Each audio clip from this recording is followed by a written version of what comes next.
Paz e bem, meus irmãos e minhas irmãs. Estamos na segunda-feira, dia 20 de janeiro. Hoje nós celebramos a festa do Mártir São Sebastião, patrono da cidade do Rio de Janeiro, que é feriado hoje. Ele viveu no século IV. O nosso evangelho é retirado do livro de Marcos, capítulo 2, versículos de 18 a 22. Naquele tempo, os discípulos de João Batista e os fariseus estavam jejuando, e os de Jesus não.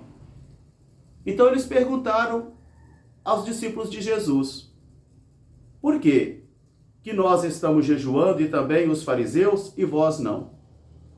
Jesus, ouvindo, respondeu: por acaso os amigos do noivo podem estar em jejum enquanto o noivo está presente? Eu vos digo que os amigos do noivo não devem jejuar nesse tempo.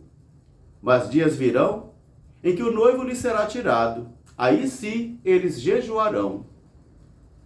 Não se coloca remendo de pano novo em roupa velha, porque o remendo novo vai puxar e o rasgão será pior. Como também não se coloca vinho novo em odres velhos, porque o vinho novo vai fermentar e vai explodir o odre velho, e se perderão os odres e também o vinho. Por isso, vinho novo em odre novo. Palavra da salvação. Meus irmãos e minhas irmãs, novamente estamos aqui diante do mistério da palavra de Deus. E a palavra de Deus é como um tesouro muito antigo, que o homem sábio sabe retirar coisas novas das coisas antigas.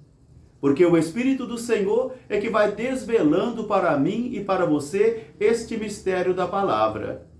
Às vezes podemos ficar tão somente na dimensão do intelecto, do conhecimento da letra, do conhecimento científico, e não termos o conhecimento verdadeiro e profundo sobre a palavra de Deus. Então, hoje na primeira leitura, nós encontramos novamente uma reflexão retirada da carta aos Hebreus, onde o autor sagrado vai recordar que os sacerdotes são retirados do meio do povo para oferecer os sacrifícios a Deus por si e por eles mesmos. Por isso, os sacerdotes devem ter também consciência e serem misericordiosos, porque eles também estão cercados das fraquezas humanas. Por isso, então, eles oferecem oferendas a Deus pelo pecado do povo e também pelos seus pecados, e muitas vezes. Mas Jesus, o sumo sacerdote, que se ofereceu plenamente uma única só vez, ele entrou no grande santuário de Deus e está sentado à direita.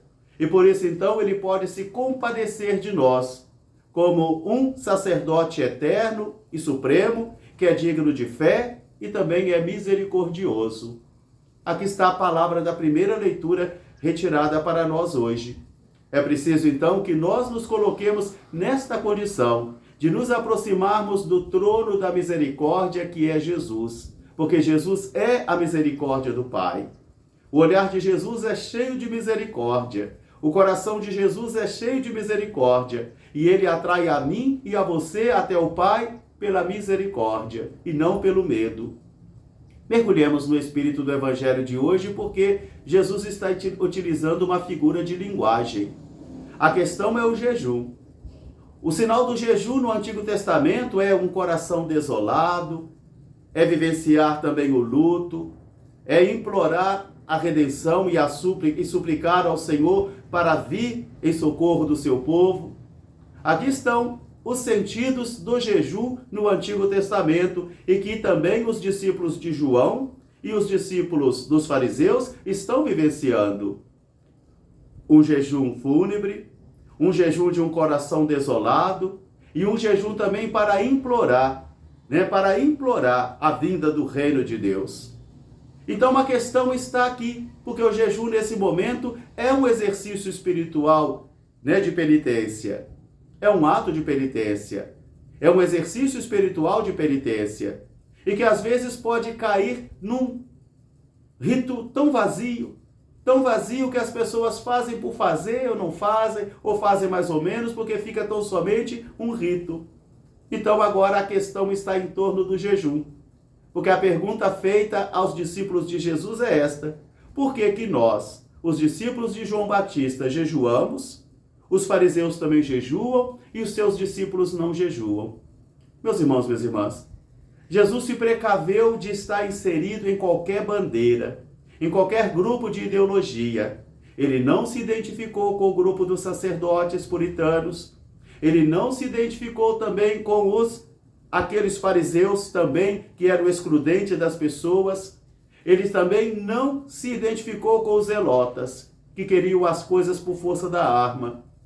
Cada grupo ideológico quer sequestrar Jesus para a sua ideologia e dizendo o verdadeiro Jesus é este. Daí nós temos muitas cristologias, porque cada pessoa vê o mundo de acordo onde o seu pé está fincado, ou onde o seu coração está fincado, de modo que às vezes para alguns lhes agrada um Jesus mais puritano, mais carrasco, para outros lhes agrada também um Jesus revolucionário, que pega armas, mas que não exige nada. E para outros, então, lhes agrada também um Jesus que é mestre de perfeição. Por isso, então, agora vem a questão de um exercício espiritual chamado jejum. Os discípulos de João Batista jejuam, os discípulos dos fariseus jejuam, mas os discípulos de Jesus, não jejuam. Então a pergunta está por quê? E Jesus vai dizer, mas como pode eles jejuarem se o noivo está presente? Jesus é o noivo das núpcias do Cordeiro. Ele é o Cordeiro. Ele é o noivo das núpcias do Cordeiro. Por isso ele vai dizer, a salvação de Deus chegou. Ele já está aqui. Então não é momento mais para viver o luto e nem o coração desolado. Não é momento mais para implorar a vinda do reino, porque o reino já está. Então, enquanto o noivo está presente, eles não devem jejuar. Eles não devem viver com o coração desolado. Eles não devem experimentar o sentimento fúnebre e nem tampouco implorar a vinda do reino, porque o reino já está. Então Jesus vai dizer, mas para acolher isso aí, é preciso renovar a vida, é preciso mudar a mentalidade, é preciso mudar o coração, é preciso morrer e nascer de novo. E ele vai utilizar essa ideia, então, aqui, em alguma figura de linguagem. Não se coloca remendo de pano novo em tecido velho. Quer dizer, a vida para acolher a novidade do reino precisa ser transformada, precisa mudar de mentalidade, de coração. Não se pode acolher o reino vivendo na mesma vida velha, sendo uma mesma criatura velha. É preciso que o Senhor nos faça renascer. É preciso renascer do alto. É preciso ter o espírito das bem-aventuranças para vivenciar tudo isso. Uma vida velha, com conduta velha, comportamento velho, vai negar a mensagem do reino. Vai desacreditar a mensagem do reino.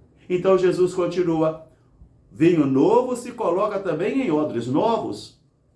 Porque se coloca vinho novo em odres velhos, o vinho novo vai fermentar e vai acabar com o odre velho.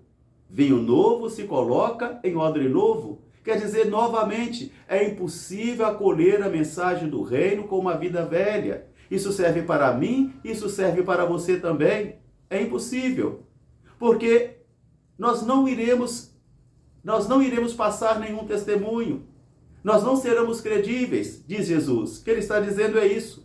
É preciso mudar a mentalidade. É preciso mudar o coração. Que esta palavra de hoje ajude a mim e a você a vivermos então esse processo tenso, constante de conversão todos os dias, porque todos os dias somos chamados a nos convertermos. E nós também, como sacerdotes, nós também precisamos ter essa consciência, que nós também estamos cercados de todas as fraquezas humanas. Um grande fraterno abraço para todos, paz e bem. Até amanhã, se Deus quiser. Faltam 15 dias. Não, não, não, não, não, não, uma flecha não bastou para calar a sua voz. São Sebastião, rogai por todos nós. Um grande abraço aí para os nossos irmãos da cidade do Rio de Janeiro, que hoje celebra o seu patrono. Paz e bem, até amanhã, se Deus quiser.